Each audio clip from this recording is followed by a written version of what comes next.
Hi అండి. అమ్మ అయితే సేమియా పాయసం చాలా బాగా చేస్తుంది. చాలా రోజులు అయిపోయింది తిని, ఆల్మోస్ట్ ఒక 1 ఇయర్ అయింది అనుకుంటా. లాస్ట్ ఇయర్ తిన్నాను. మళ్ళీ ఊరికి ఎప్పుడు వెళ్ళినా కానీ మర్చిపోతూ ఉన్నా. ఈసారి అయితే గుర్తొచ్చింది.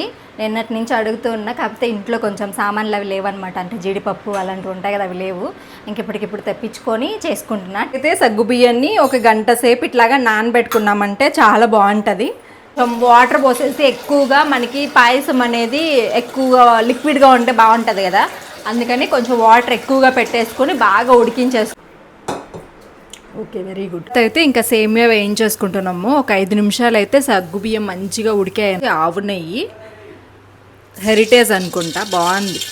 నిన్న పప్పు చేసుకున్నాము, అందులోకి తెచ్చుకున్నాం.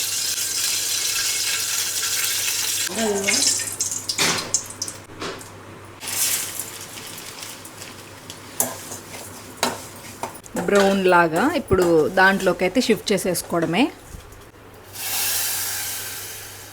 డైరెక్ట్ ఇంకా అందులో వేసేసుకొని తగినన్ని పాలు పోసుకొని షుగర్ కూడా వేసుకొని మంచిగా ఉడికించేసుకుంటే సరిపోతుందండి. నేను తర్వాత క్లిప్స్ అనేవి కొంచెం షూట్ చేయలేదు.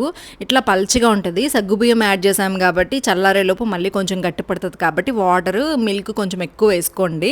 పల్చిగా చేసుకున్నాం అనుకోండి చాలా బాగుంటుంది తినడానికి. ఈ సమ్మర్లో సగ్గుబియ్యం యాడ్ చేసాం కాబట్టి వేడిని తగ్గించడానికి కూడా బాగుంటుందండి. మీరు కూడా ట్రై చేసి. నాకు ఇట్లా పల్చిగా ఉన్నప్పుడే తినడం బాగా ఇష్టం, అందుకని వెంటనే తినేస్తున్నా. వీడియో నచ్చితే లైక్ చేయొచ్చు కదా.